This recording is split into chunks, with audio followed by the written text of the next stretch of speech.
Good afternoon, everybody. We're back for another Husky Family podcast. I am Dr. Regina Armour, and I work with Horizon Science Academy Southwest in a multitude of ways.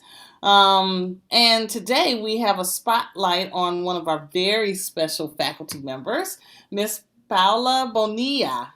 And we have known each other for, it's got to be 5-6 years now. And I have enjoyed a great relationship with her. And so while we have showcased people out in the community, Miss Bonilla is kind of special because she's in-house and out in the community. So, Miss Bonilla, welcome. Thank you so much. Hello, Husky family. Welcome to this awesome podcast.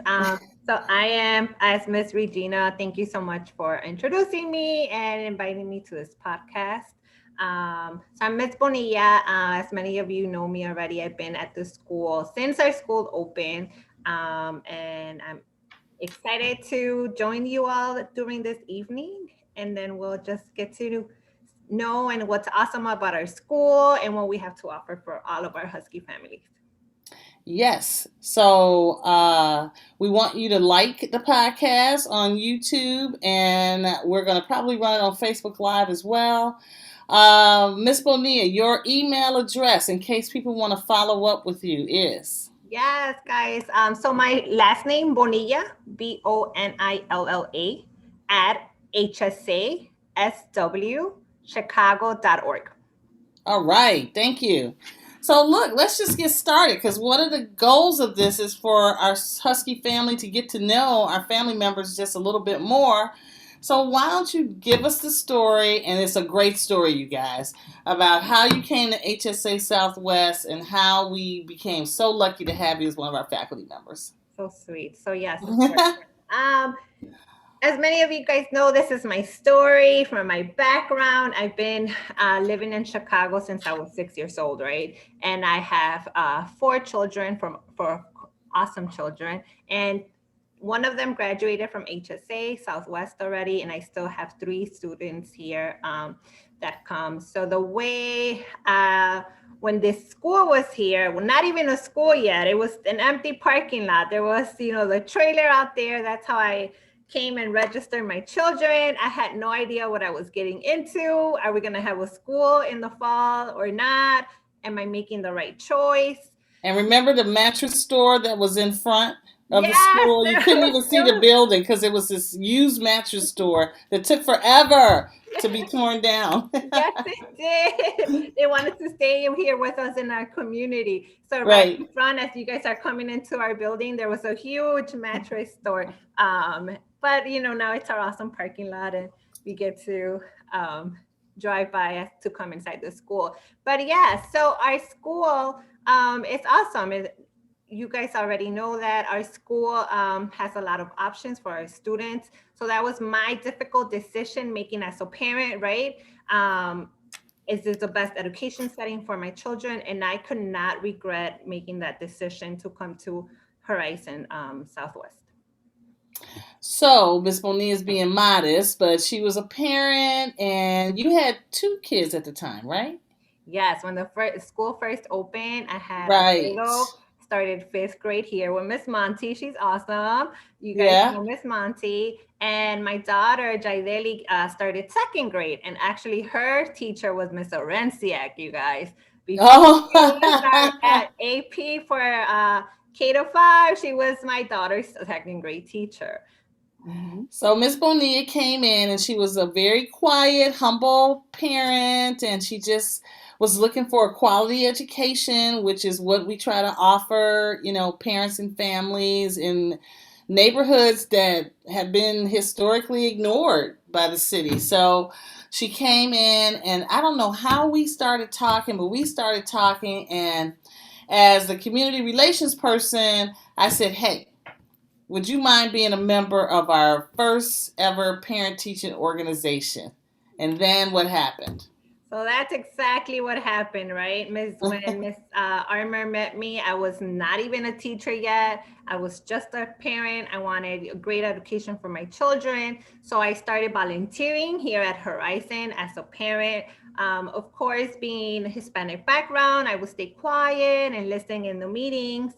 But in my heart, I felt like we needed to do more for our Gage Park community, right? For our students, for our Black and Brown Hispanic communities. Like, what can we do? We need to advocate, we need to reach out, bring our resources in, because our school has so much potential.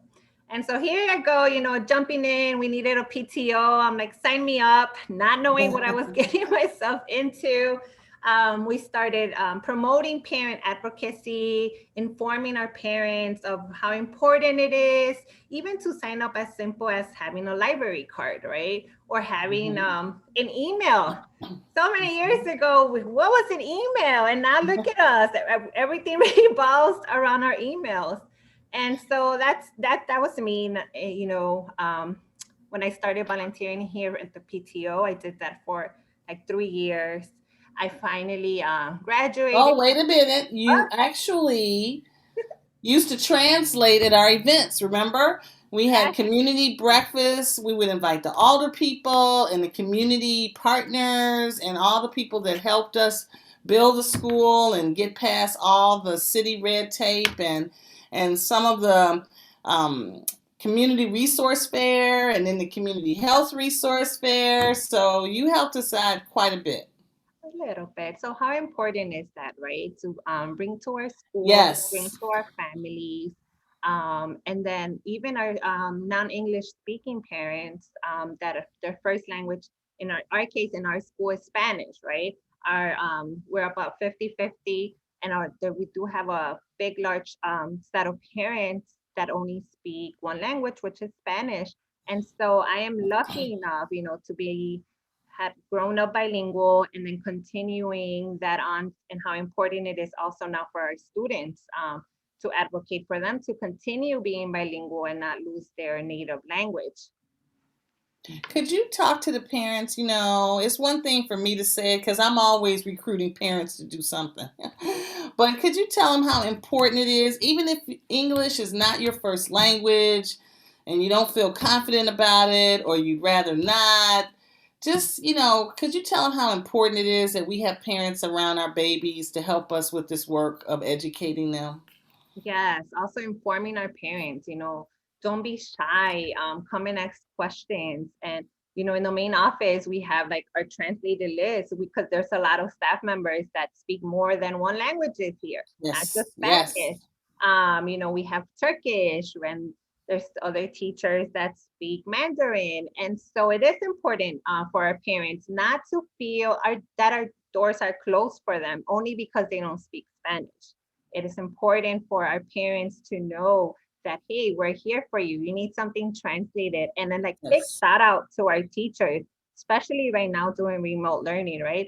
I can be calling every single parent to translate, but even using the Google Translator has helped us so much. And then now the parents know how to respond to that. Okay, let me type my message in Spanish, because then I could translate it. The teacher could translate it into English, and then yes. there's no language barrier. Yeah, so if you have an idea, a thought, feedback, something that you think that the school should be engaged in, please, Sí, because por our favor. parents are like, our most unused resource. So finish your story, because we're still in this great story. Also, what happened to Ms. Bonilla then, right? She's still volunteering and coming to the school and creating June Fest and doing so many activities.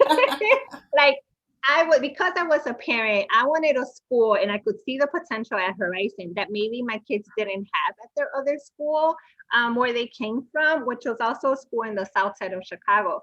But I'm like, hey, this is an awesome charter school. We have a lot of freedom to kind of do and promote. We did Read Across America Day events, and we invited all those parents came out in the community. We did our Hispanic Heritage Month celebration. Even during during this pandemic, we were able to do the parade outside. So I was like, okay, let's brainstorm. And we had an awesome group of parents. They came to our meeting and they gave us their ideas. So that's something that I focus a lot. Like, you come to me and I will listen and make sure, that Yes. we get what you want, because as Regina said, Dr. Armour, if we don't express ourselves, then nothing's going to happen. Mm-hmm. Right. And we want to be partners with our community and our parents. We don't want to do this to, we don't want, do this. We want to do it with you. So you go back to school. I go back to school, I get my teaching degree, and I'm like, okay, there's so much needed, in our community, not just to our parents, but our students, our babies here at the school. I get invited to have a work job here to come and work for HSA. So I started in a first grade classroom working with your assistant principal, Ms. Whitehead, that we love. That was my first year here. This is my fourth year. My second year at Horizon working, I was doing writing with K to fifth grade students. Mhm. And for the past 2 years, I've had the great experience of being the bilingual coordinator. So who will know, my little stairs, and I just keep jumping all those bridges. Um, And that's a great path, man. I love your story, and I love you telling it. But again, this is just a shout out to the parents. Don't let the pandemic stop you. Don't let, maybe you're experiencing like joblessness or, God forbid, homelessness.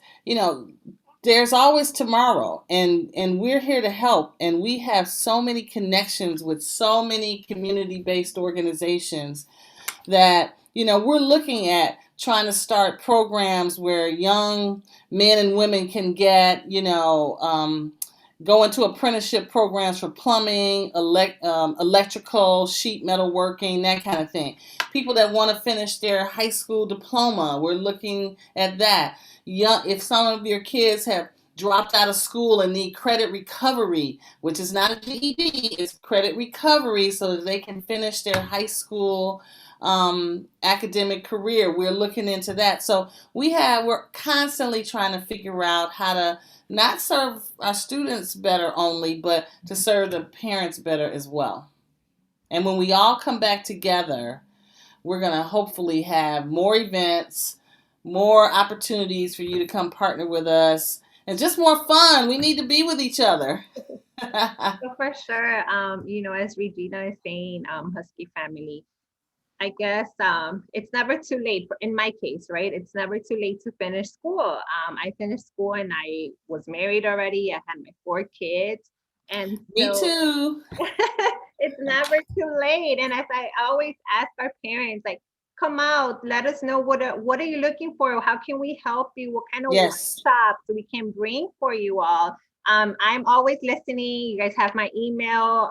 Once our school reopens, hopefully, soon with this pandemic, we can go back and have these awesome workshops in person. So currently this school year, we've just been having them online. But they asked me, Ms. Bonilla, we need some support financially. We brought that workshop for you, parents. You needed someone to just listen to us as parents, right? Remote learning is difficult being at home.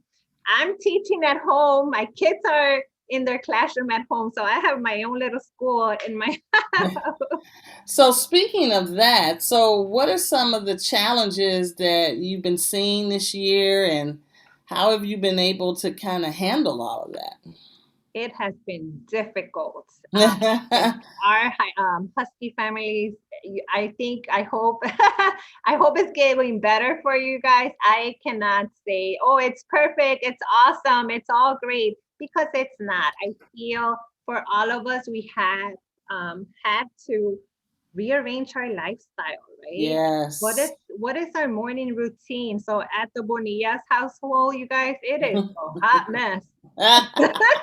My alarm goes off at 7. I am up. I'm screaming at the kids to get up while I'm trying to make breakfast before I jump on my computer, check my emails for before I have to be at 9 o'clock in our second grade classroom. And then making sure, meanwhile, right, I'm working. This is my work. I'm a teacher. Meanwhile, I'm also checking, making sure my kids are not snoozing on the time they have to log into their class. And I have to be honest, I cannot lie. Like I've had Miss Muller text me like, "Hey, can MJ log in?" I'm like, "What happened?" I'm knocking and MJ is sleeping. And you guys, parents, I know it's hard. we understand. And also, I do want to shout out to our teachers, right? And we are always telling our students, Yes. like, and our parents. And if I'm sorry if I'm like calling you in the afternoon, like, oh, can you have so and so complete their work? What can we do to help? Thank you, HSA teachers. I feel everyone as this pandemic has rearranged our lifestyles. We have also like make changes to our teaching, right? I want to say we're like a very stretchable band. Like, tell us what you need. What are we missing? Um, Even if it's like, here, I'm mailing you out. Like, this is the book that you need. I don't like to read online. I prefer having a book on my hand. And so we're making all those changes at home. And parents, I know it's difficult, right? Not only are you cooking breakfast, snack, lunch, dinner, sometimes I'm like, just go and open the fridge and make yourself a sandwich. Right, right. Well, um, you know, believe it or not, our schools, we have four here in Chicago, and Southwest is one, and we have attendance rate online in the 90s. Every school is in the 90s. I think it's between 93 and 97%. So even though some of the other Chicago public schools, shh, don't tell anybody, they're having trouble with their kids and, you know, coming to virtual classroom, we have attendance in the 90s. So I am really happy. And that speaks to our parents and their hard work, and it speaks to our teachers and how they have planned lessons and how they get up every morning and get that energy together to get those kids involved. And it just, I'm with you. I just want to say thank you, just a general thank you to everybody involved, because it's hard. It's hard being 14, so you know it's hard being a parent and a teacher, right? yeah, double the work. Right. And that's why I have my So, course. so looking forward, because we're hoping, fingers crossed, in April, right, that we'll be together. What are your hopes and fears looking forward? Personally, right? I was telling another teacher here at HSA, this is the first survey that our principal, Mr. Palmer, has been sending surveys, right? Opting in or out for, we got one at the beginning of the school year. I opted for my children out, that I did not want them to return in Yeah, person. I was still scared. yeah, The second one, when we came back from winter break, I opted out again. And then this is a conversation like in my household, right? And with my husband, I'm like, hey, if I have to go back in person, and if I have the choice to keep my children at home, I will keep them at home. This is my own personal um, choice, because you do have a choice. This third one that just came out last week, HSA families, to be yeah, honest, this is the first one that I opted for my children to come in. Why? My personal reasons. Well, I'm fully vaccinated now. I feel more safer coming into the building. I feel our children for sure are going to be more safe. So yes, it's okay. I'm bringing my children into the building with all of our students and families that opted to come in, because we are having meetings and establishing the safest procedures and schedules that we have to keep our students and families and teachers safe. yes, And sadly, as Ms. Regina was saying, not all the schools have that opportunity, right? Thank God our school has, awesome yeah, resources. I can now say, like, I feel safe sending my kids back. I know it won't be the same. We're still going to be we're still in planning mode. It's probably going to be, hybrid model, similar to what CPS currently has. But it's an option again. It is your choice as parents. And actually, my kids pediatrician told me that you are the parent and you make the best decision for your children, right? yeah, yeah, Let no one else tell you otherwise, because those are your children. So if you choose to stay at home, we totally respect that too. It doesn't mean that yes. your children won't get the same education. No, we were still going to be there for you, and support your children and finish this year strong. We're almost there, HSA. That's right. And you know, we want to acknowledge that, look, we're in two communities, Inglewood over here and Gage Park over here, and we're at ground zero. We're the communities that they talk about on the news that have the highest incident rate and have the highest COVID death rates and have, this and that. And so we respect your decision, as Miss Bonilla said, and we'll serve your child however. And your community partners that are out there listening too, feel free to come and offer your services. We'll showcase you on one of the podcasts. We'll put your materials in the lobby. And hopefully, again, fingers crossed, by June, we'll be able to have maybe our June Fest. We're looking at having a food truck fest, and who doesn't love a food truck? So, well, anything else you want to say before we say good evening to our family? It's just that it's a pleasure to be here in the community, to be here in our school. We are here for you guys. We love you all so much. They're all my families, right? From kindergarten up to like 12th grade. Like, what more can you guys ask? We have all the grades here. We have an awesome team of teachers, a great administration. And honestly, from the bottom of my heart, I just want to tell everyone, like, you guys are great for coming to HSA. I couldn't ask personally for another better school for my children than having them here. And we are actually currently still enrolling. Yeah. And so just come on up to the school. Or my email is armor, ARMOUR, at conceptschools.org. That's armor, ARMOUR, at conceptschools.org. I can answer any general questions that you have. And then Miss Bonilla, can you give your email again? Yes, my email is B as in boy, ONILLA at hsaswchicago.org. And for any families interested in coming to our Husky HSA Southwest community, you can also log into our webpage, fill out an application. We'll get in contact with you. Again, at the school, I'm the bilingual coordinator, so we support our English language learner students. There is an opportunity. We have sports. There's opportunities for everyone here. Mm-hmm. And one more thing: Facebook, Instagram, YouTube, Twitter.